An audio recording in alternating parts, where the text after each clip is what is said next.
그 오래전에 이 다큐멘터리 영화가 있었습니다. 이 물숨이라고 하는 그 해녀들 이야기입니다.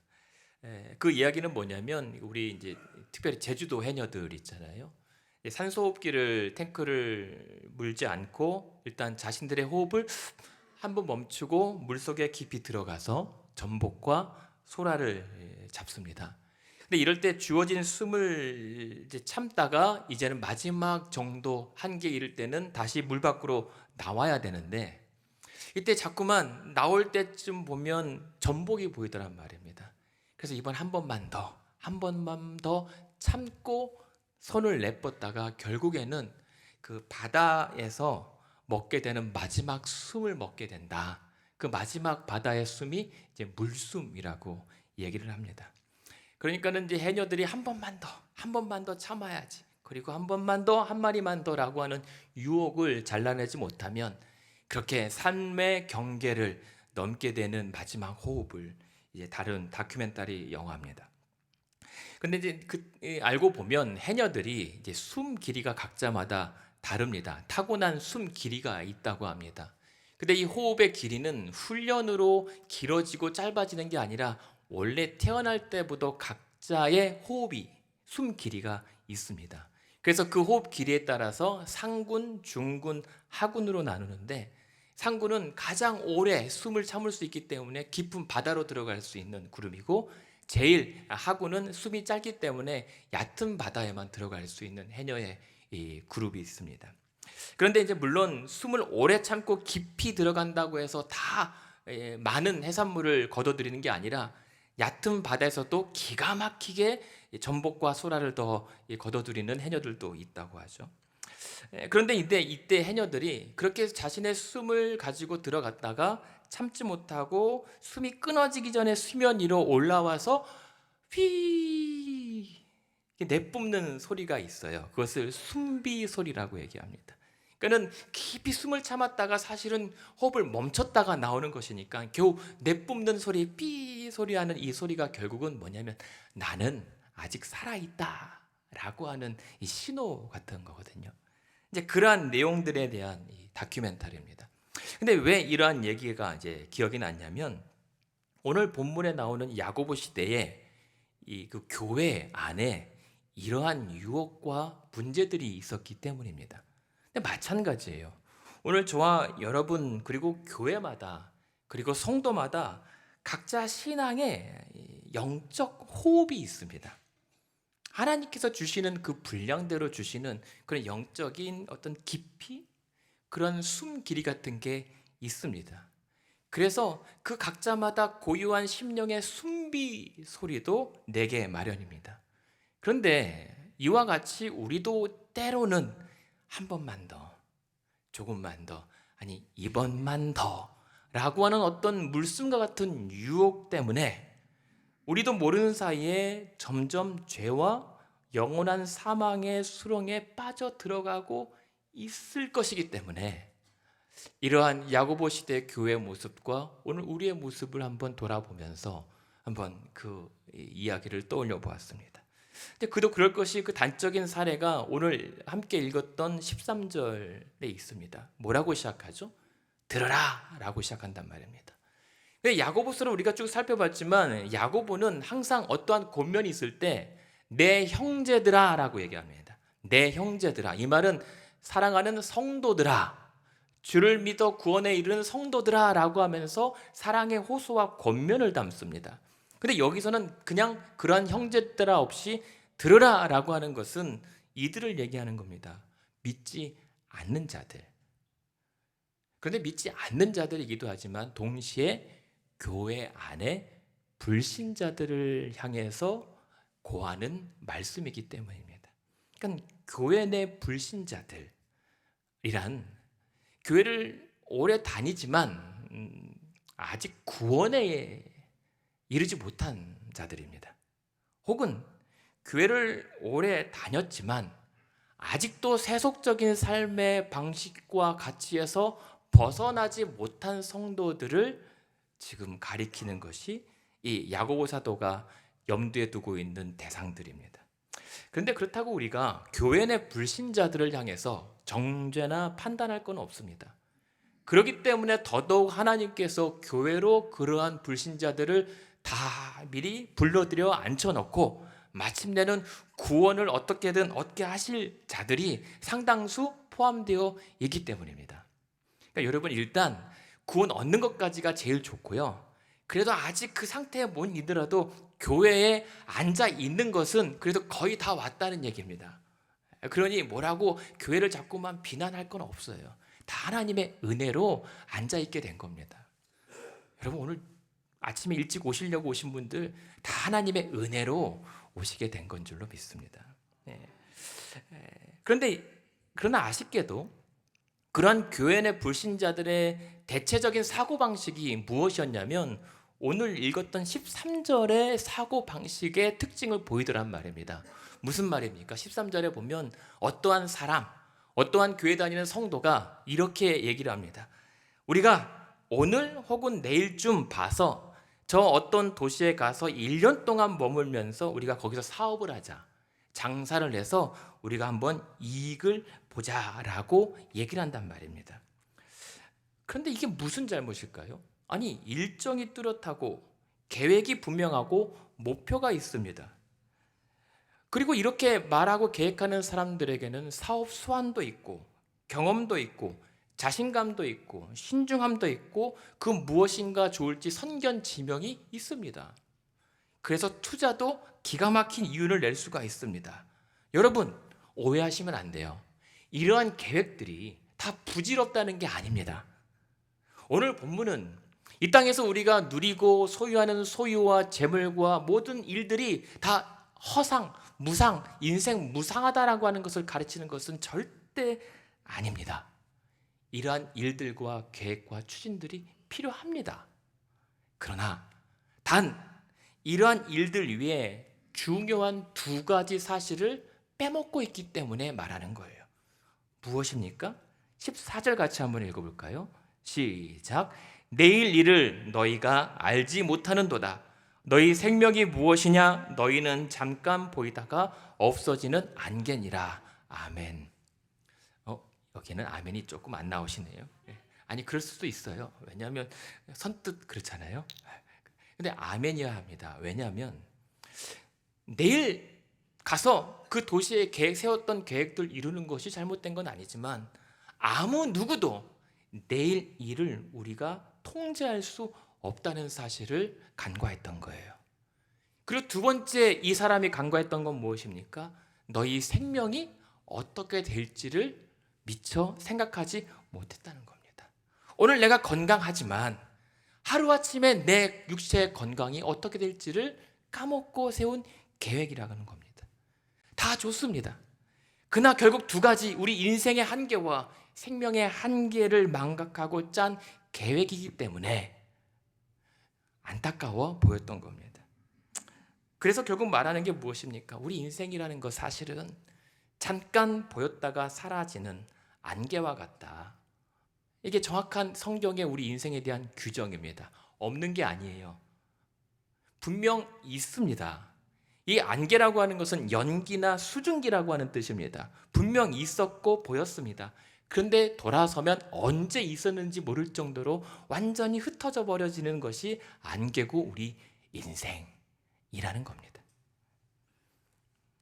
그럼에도 불구하고 그 사실을 망각한 채 이 교회 내 불신자들은 예수님께서 누가복음 12장에 말했던 것처럼 자신들의 생명이 소유의 넉넉함에 있다라고 붙잡고 있었던 거예요. 그래서 더 많이, 더 열심히 살았던 거죠.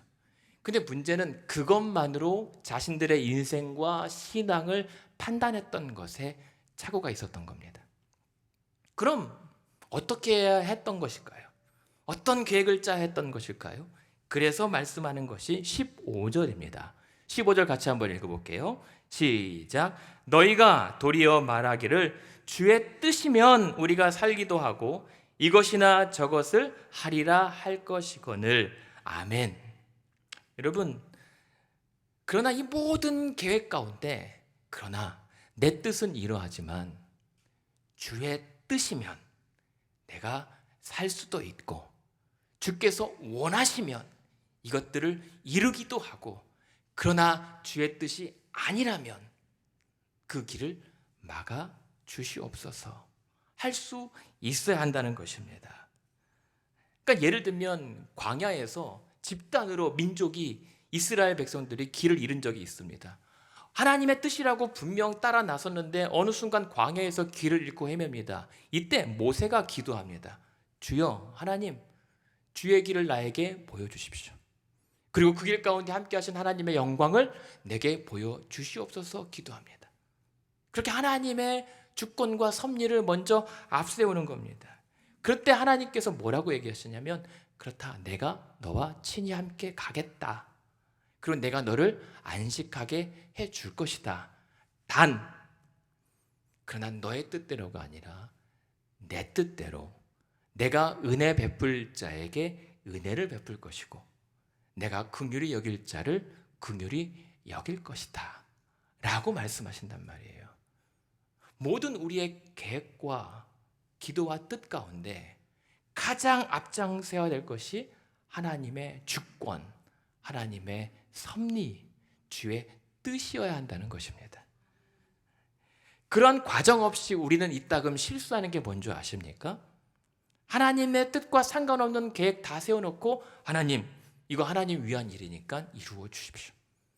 아니, 하나님의 뜻과 전혀 상관없는 계획 세워놓고, 하나님, 이거 잘 되면 내가 하나님 다 위할 것이니까 하나님 일단 이루어 주시옵소서 라고 간단 말입니다. 아니면 하나님과 전혀 상관없이 혼자 다 이루어놓고 다 해놓고, 하나님, 이 모든 일이 하나님의 뜻이었습니다 라고 갖다 붙인단 말입니다. 근데 본문에 의하면 그러한 일들이 결국은 16절 17절에 보면 그것이 결국에는 악과 죄가 된다는 말입니다. 여러분, 여기서 또 오해하시면 안 돼요. 그러면 그럼 하나님 다 알아서 하십시오 라고 해놓고 아무것도 안 하고 아무 계획도 세우지 않는 건 더더욱 옳지 않은 일입니다. 여러분, 가령 우리는 결혼 때 혹은 직장 혹은 생업이나 사업의 구상을 할 때마다 묻습니다. 하나님 뜻이 어디 있는가? 하나님께서 원하시는 길이 어디입니까? 내가 무엇을 어떻게 해야 됩니까? 묻습니다. 근데 그때 하나님의 뜻이 잘 모호하더란 말입니다. A, B, C, D 중에 하나 딱 골라서 그거다라고 정답을 가르쳐 주시면 되는데, 이게 알쏭달쏭, 알 때도 있는데 안 보여질 때도 있고 보이다가도 감춰질 때가 있단 말입니다. 하나님의 뜻이 대체 어디 있는가? 오늘 주보글에 이동해 드렸지만 그 R.C. 스프롤이라고 하는 분이 있는데, 이분이 설명한 그 개념이 조금 도움이 될 것 같아요. 그러니까 우리가 찾는 하나님의 뜻을 크게 세 가지 하나님의 뜻으로 구분합니다. 그것은 뭐냐면, 하나님의 작정하신 뜻이 있고, 두 번째는 하나님의 교훈하시는 뜻이 있고, 세 번째는 하나님의 속성적인 본질적인 뜻이 있다는 거예요.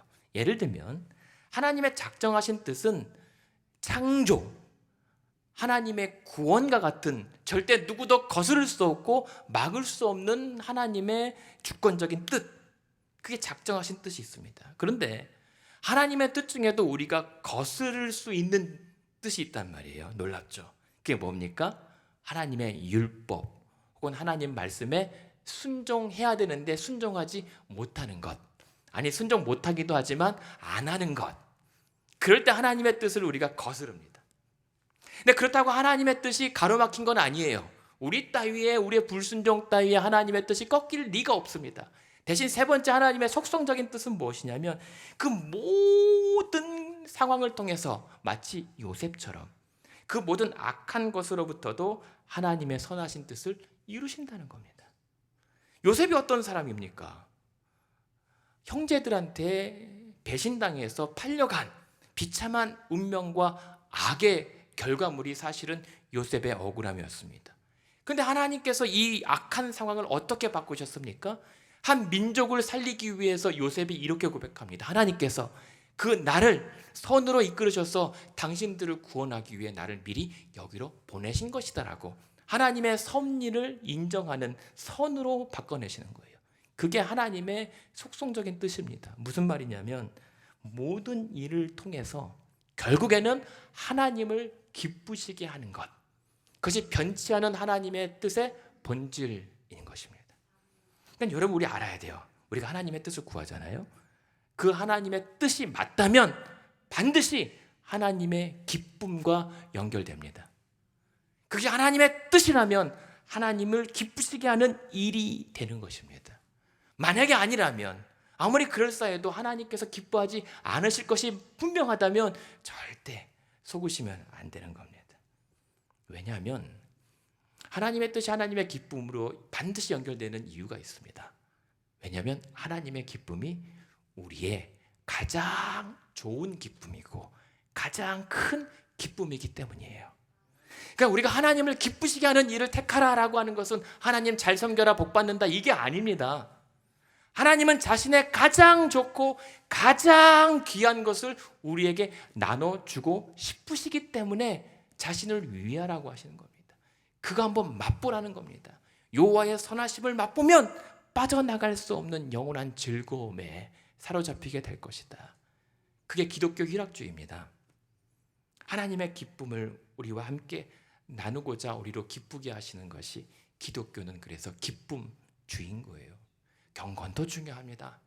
엄숙한 것도 중요한데 그 모든 것의 기반은 기쁨인 겁니다. 하나님의 기쁨으로 우리도 기뻐할 수 있는 것이 기독교 신앙인 거예요.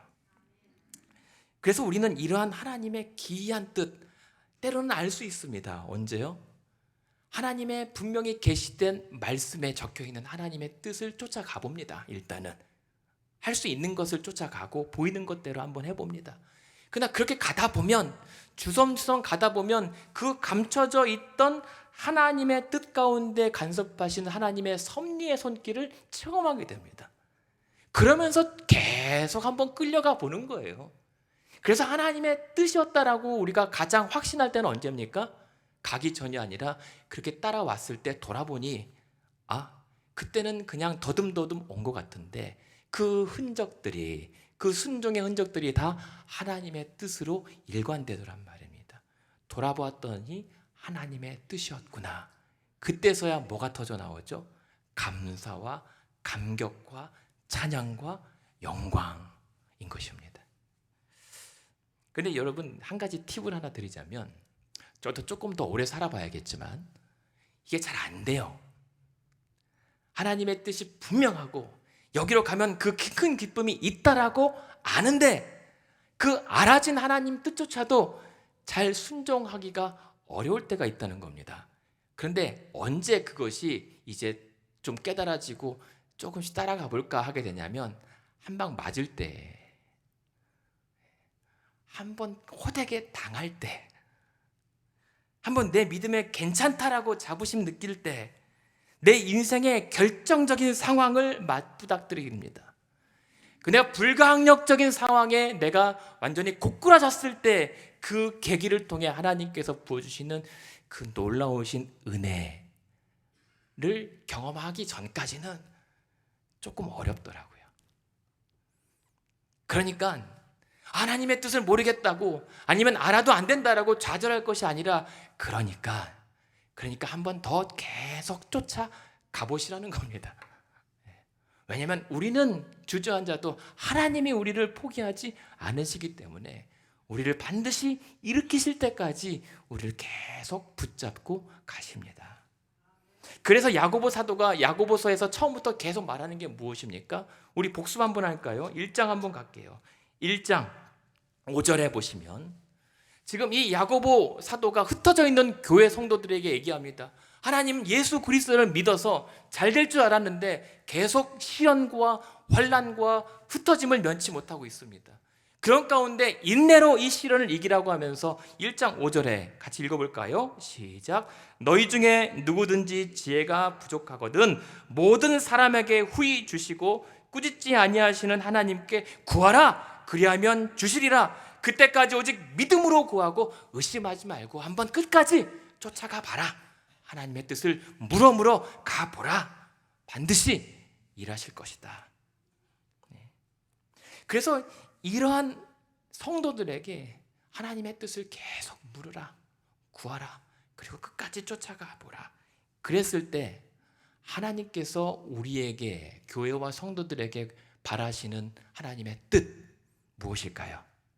그것이 바로 1장 9절과 10절이거든요. 1장 9절 10절도 같이 한번 읽어볼게요. 시작. 낮은 형제는 자기의 높음을 자랑하고 부한 자는 자기의 낮아짐을 자랑할지니 이는 그가 풀의 꽃과 같이 지나감이라. 아멘. 지금 분명 다시 한번 오늘 본문에서는 우리의 인생이 안개 같다고 얘기합니다.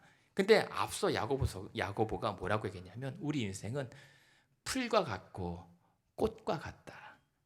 풀꽃처럼 확 폈다가 한 번에 확 사라지는 인생에 불과하다. 그러한 인생의 자랑거리가 무엇이겠는가 생각해 보라는 겁니다. 그런 풀꽃 인생과 안개 같은 우리 인생에 자랑할 것이 있다면 하나님의 영광과 그리스도의 복음으로 말미암아 무엇입니까? 세상에서 낮은 자들도 높아짐을 자랑할 수 있게 되고, 세상에서 아무리 존경받고 높은 자리에 서 있는 자들도 그리스도의 십자가 앞에 낮아질 수 있음을 자랑하라. 이게 우리로 허탄한 자랑이 아니라 진짜 자랑하며 살기를 원하는 하나님의 뜻인 겁니다. 그래서 2장 5절을 보십시오. 2장 5절도 같이 한번 읽어볼까요? 2장 5절 시작. 내 사랑하는 형제들아 들을지어다. 하나님이 세상에서 가난한 자를 택하사 믿음에 부요하게 하시고 또 자기를 사랑하는 자들에게 약속하신 나라를 상속으로 받게 하지 아니하셨느냐. 아멘. 그래서 비록 이 땅에 가난하고 조금 부족해도 믿음으로 더 부요하게 되는 것, 그것이 하나님의 바람. 그래서 마침내 이 세상에서는 결핍이 있을지라도 마침내 사랑하는 자들에게 주시는 온전하고 존귀한 하나님의 나라를 상속받게 하시는 것, 그것이 하나님의 뜻입니다. 오늘 우리 당면한 문제들도 해결해 주시는 것도 좋겠지만 이 땅에서의 문제 해결에 안주할 것이 아니라 그 너머에 마침내 우리에게 하나님의 나라를 물려주시고자 하는 것이, 그 구원하심이 하나님의 바라심인 겁니다. 그러니 그것이 바로 참된 자랑이고 참된 부요함이고, 그러한 믿음을 고백할 때 우리도 믿음이, 내 믿음이 죽지 않고 아직 살아있다 라고 하는 이 성도의 숨빗소리를 뱉을 수가 있다는 겁니다. 여러분, 이게 우리 신앙이 죽지 않고 살아있다라고 하는 고백과 증거입니다. 그런데 안타까운 것은 무엇입니까? 오늘 본문으로 다시 돌아가시면 16절에 그럼에도 불구하고 이제도 여전히 너희가 허탄한 자랑을 하고 있다는 겁니다. 이 허탄한 자랑이요, 방금 13절에 나왔던 것처럼 오늘은 여기 가서 이윤을 내었고 내일은 저기 가서 이만한 소득을 냈고 오늘은 이쪽으로 가서 이만한 명예를 얻었고 조금 뒤쪽으로 가서 이러한 명성을 얻었던 거, 그것이 내가 잘 산 인생이고 잘 믿은 결과와 복이라고 착각하는 것, 그것이 허탄한 자랑인 것입니다.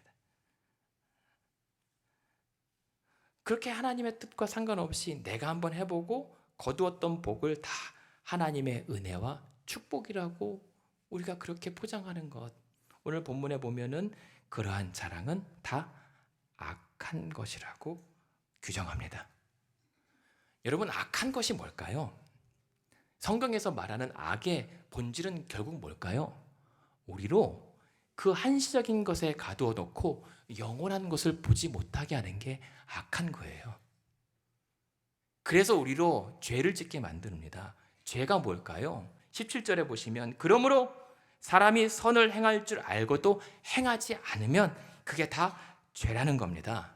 하나님의 선한 뜻이 있음을 알고도, 무엇이 하나님의 선한 뜻인지를 알면서도 행하지 않고 따르지 않는 거 다 죄입니다. 이러한 것들을 다 알면서도 서슴지 않고 나의 목표를 이루고 하나님 영광 돌린다 한들 하나님 기뻐하지 않으신다는 겁니다. 애초에 거기에 하나님 뜻이 없었기 때문입니다. 그러니까 그러한 경우의 대표적인 삶이 어디로 이어지기 쉽냐면 그래서 5장 1절로 이어지는 겁니다. 5장 1절도 뭐라고 시작하죠? 5장 1절에 보면 들어라 라고 얘기합니다. 마찬가지로 교회 내 아직도 그런 생각과 계획대로 삶을 이루어 나가는 성도들아 들어라. 특별히 그로 말미암아 재물을 또 이룬 부한 자들아, 너희가 지금은 고생으로 말미암아 울고 통곡하게 될 것이다. 아니 울며 통곡하며 돌이키라는 겁니다. 왜냐하면 이대로 그것이 하나님의 뜻이라고, 내 신앙과 교회에 아무런 문제가 없다라고 그렇게 계속 가는 순간 어떠한 네 가지 삶의 유형이 나타나냐면, 첫 번째는 탐심입니다. 그것이 5장 3절에 보면, 2절 3절에 보면 너희가 그렇게 아끼는 재물은 어차피 썩는다. 그리고 너희가 그렇게 화려하게 사모하는 옷들은 어차피 좀먹게 된다. 그리고 너희가 그렇게 사랑하는 금과 은은 어차피 한시적으로 없어지고 녹슬 뿐이다. 그럼에도 불구하고 탐심에 가도 살지 말라. 두 번째는 뭡니까? 사기입니다. 어떤 사기입니까? 4절에 보십시오. 밭에서 일하는 품꾼들에게 삭슬 치러져야 되는데 그것도 아까운 거예요. 마땅히 치러야 할 대가를 그것마저도 갈취 않은 삶의 탐욕적인 결과로 이어지는 겁니다. 세 번째는 그러면서 이어지는 게 무엇입니까? 사치입니다. 왜요? 5절에 보면 너희가 땅에서 사치하고 방종하여 살육의 날에 너희 마음을 살찌게 하였도다. 그렇게 남들에게는 갈취하면서 나의 배를 배불리기에는 열심입니다. 나의 것이 마땅한 나의 자유와 권리고 하나님께서 내게 주신 복이라고 그렇게 합리화하면서 그렇게 어리석음을 범하게 되는 것. 그것이 극단으로 가면 결국 네 번째는 불법입니다. 어떤 불법입니까? 5장 6절에 보면 너희는 의인을 정죄하고 죽였다라고 얘기하죠. 내 이익에 반하게 되면 재판관을 돈으로 매수해서라도 그 의인과 정직한 자를 억울하게 모함하고 폭력하고 심지어 필요하다면 살인도 서슴지 않겠다라고 하는 각오인 거죠. 근데 이게 다름 아닌 교회 내 성도들의 안타까운 모습이라고 하는 겁니다. 아니 전부가 아니라 일부의 모습이라는 거죠. 근데 여기서 이들에게 경고하는 것은 5장 3절 한번 같이 보실까요? 후반에 보면 그러한 금과 은들이 불같이 너희 살을 오히려 잡아먹을 것이다. 너희가 지금 말세의 재물을 쌓고 있구나 라고 얘기하는 겁니다. 말세, 종말의 때에 이 성도들이 쌓을 것은 재물이 아니라 회개입니다. 돌이키는 거죠. 그럼에도 불구하고 5장 5절 후반에 보면 이런 말씀이 있습니다. 너희가 그렇게 살육의 날에 너희 마음을 살찌게 하였다. 살육의 날을, 여러분 혹시 도살장 보신 적 있으십니까? 거기 보면 그 도살장에 끌려가는 소는 어떻게 기가 막히게 하는지 저항합니다. 끝까지 안 따라가려고. 그 살육의 날이라고 하는 것이 이 도살하는 날, 짐승을 잡아 죽이는 날입니다. 그런데 그때 여러분 기억하십니까? 돼지를 키울 때 돼지를 막 먹어 살찌우잖아요. 왜 살찌울까요? 예뻐서요? 잡아 먹으려고요. 그러면 그날 동네 온 잔치가 돼지가 꽥 소리면서 비명 나면 아 오늘 잔치하겠구나 하는 날이거든요. 지금 그 말하는 거예요. 살육하는 날, 그렇게 도살하는 날, 자기 마음을 살찌운 것은 그날 내가 죽으려고 그렇게 나를 그렇게 살찌고 있는 어리석은 상태, 그 성도, 그 교회를 그렇게 비유하고 있는 겁니다. 그래서 그것이 결국은 허탄한 자랑이고 허탄한 인생이라고 하는 겁니다. 여러분, 오늘 이 아침에 그래서 이 말씀에 우리가 한번 근거해서 돌아보기 원하는 것은 오늘 내 각자의 허탄한 자랑은 무엇인가? 이렇게 말씀에 근거해서 하나님께서 참 허탈하게 생각하실 만한 자랑거리는 무엇인가? 뭘까요? 뭐 저도 생각해 보니까 막 많이 있는데 그 중에 우리 삶에서 가장 허탄한 자랑이 뭐 다를 수 있습니다만 주관적인 견해인데 미모 자랑인 것 같아요. 외모 자랑하는 거. 아, 나 옛날에 예뻤는데 내 피부가 옛날에 탱탱했는데 이것만큼 허탈한 게 없습니다. 여러분 보시기 어떨지 모르지만 자주 말씀드리잖아요. 제가 옛날에 피부가 엄청 그냥 물이 떨어지면 흡수되지 않고 쪼르르 그대로 그냥 흘러내렸던 백옥 같은 피부였는데 지금은 거울도 안 봅니다. 저는 지금. 머리숱은요, 저는 예전에 저희 때는 송승헌이 가장 그 눈썹과 뭐 숱이 많은 대명사였는데 저보고 송승헌 저리 가라고 그랬거든요. 지금은 M자 탈모가 이미 진행 중에 있어 갖고요, 지금 눈썹도 아예 안 보입니다. 어차피 우리의 미모와 외모는 그때 한번 반짝하고 그 다음부터는 계속 추락할 뿐입니다. 영원하지 못해요. 물론 이제 동안인 분도 계세요. 나이 뜨지 않는 분들도 계십니다. 근데 또 어떤 자랑이 있냐면 뭐 재물도 자랑하는 것도 사실 여기에 속합니다. 재물요, 그렇게 열심히 살아오셨잖아요. 여러분께서 다 그렇게 거두신 이 재물이 여러분의 건강과 생명을 보장하지 못합니다. 여러분 그렇게 써서 힘들게 살았는데 갑자기 건강이 따라주지 않으니까 그건 누리지도 못하잖아요. 평생 어떤 분은 보트까지 다 장만했는데 은퇴 후에 내가 이렇게 여행하면서 살려고 했는데 은퇴하고 바로 직후에 쓰러져서 한 번도 못 타십니다. 아니 물론 타시면 더 좋고요. 경력, 왕년에 뭐 나 때는 다 한 가닥씩 하신 분들이에요. 지식, 자식 다 자랑합니다. 그런데요, 요즘에 지식 자랑할 게 없는 게 요즘에 AI가 훨씬 똑똑하고 목사들보다 더 설교문을 잘 씁니다. 그리고 아무리 그렇게 많은 경험도 내가 한번 기억이 딱 깜빡하면 아무것도 기억을 못 해내요. 저는 이게 참 씁쓸한 우리 인생의 허탄함이라고 생각을 합니다. 그런데 여러분 다시 말씀드립니다. 성경은 그래서 우리 인생이 참 헛되다라고 말하지 않아요. 그런 모든 것들이 가치없다, 부질없다라고 말하지 않아요. 우리 성경 전도서에는 특별히 이러한 하나님의 분복을 누리라, 즐겁게 살라, 아내와 제발 좀 재밌게 살라라고 말씀하세요. 그게 기독교 신앙입니다. 막 세상과 담쌓는 거 절대 아니에요. 단 자기 개발도 하고 건강관리도 하고 노후도 미리미리 지혜롭게 대비하고 자녀 양육도 잘하고 개인의 비전도 성취해라. 그리고 먹고 사는 일에도 열심으로 성실히 임해라. 그리고 교회 부흥도 필요하다. 대신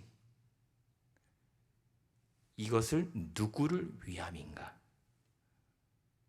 이 모든 것을 통한 하나님의 뜻을 구하고 쫓아가라는 말씀입니다.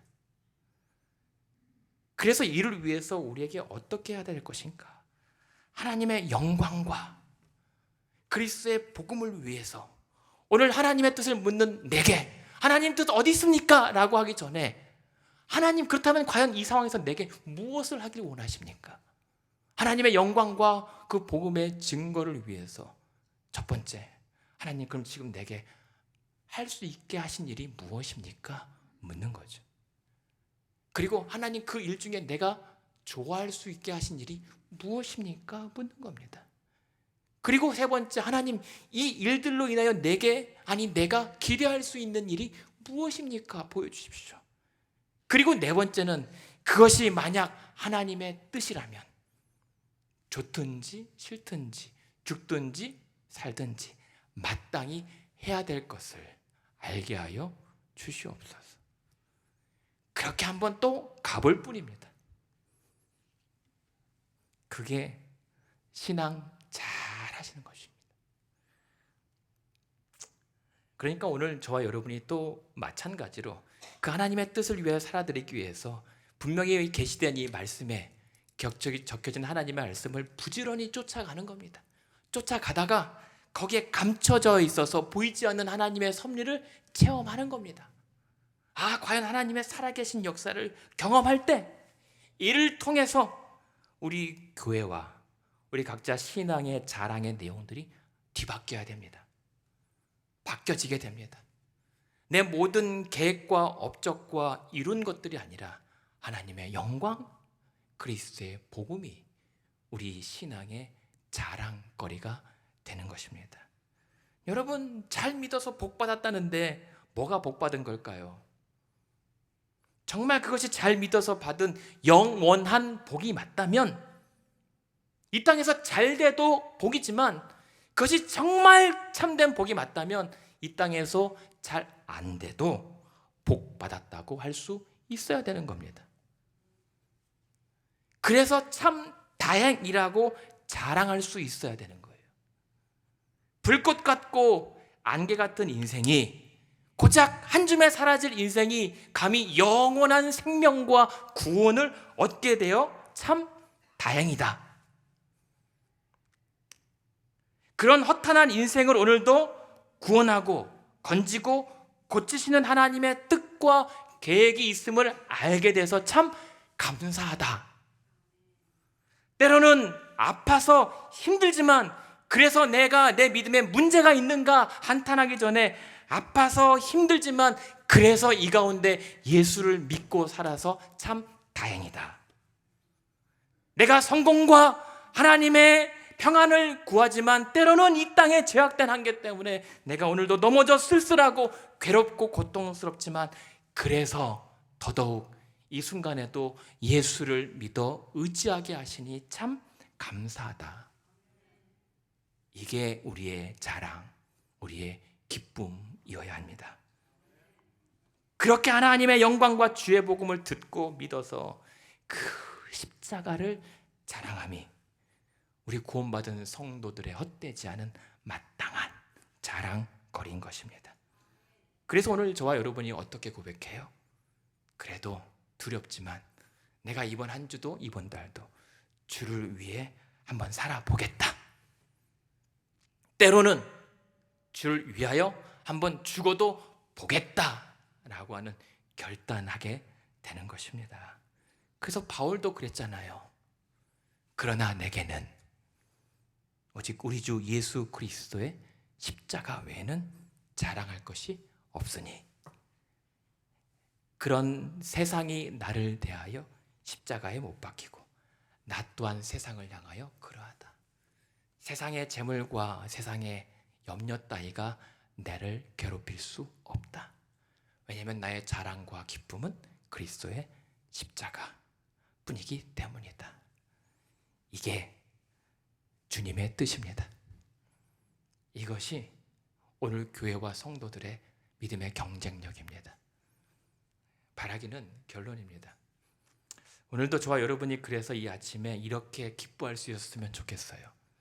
오늘도 예수와 함께 죽고 예수와 함께 사는 이 인생이 가장 복된 인생입니다. 내가 예수 어떻게 나 같은 자에게 복음을 들려주셔서 예수님 믿게 된 것을 자랑하는 인생이 잘 산 인생입니다.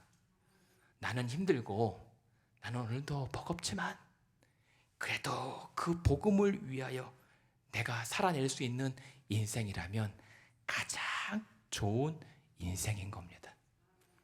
그래서 여러분, 우리 각자 인생에 그 예수님의 보혈의 십자가를 우리 각자 인생에 걸쳐볼 수만 있다면 우리는 세상의 어떤 것보다도 가장 값진 보화를 두른 인생인 줄로 믿습니다. 여러분, 바라기는 가급적 이러한 기쁨과 행복을 최대한 일찍 깨달아서 그래도 이 각박한 이 세상에서 조금은 더 오래 믿음으로 정말 부유한 인생을 살아가는 저와 여러분 되시기를 원합니다. 그래서 힘내시고, 그래서 괜찮아 해보시고, 그래서 한번 소망해 보시기를 원합니다. 그래서 오늘 아침도 세상의 허탄한 이번 한 번만 더 이러한 세상의 물숨의 유혹이 아니라 내가 살면서 오늘도 마찬가지로 가장 잘한 게 내가 예수님 믿고 산 것이라며 우리 영혼의 숨빗소리로 하나님의 영광과 그리스도의 십자가를 자랑하는 인생 되기를 우리 주님의 이름으로 축원합니다.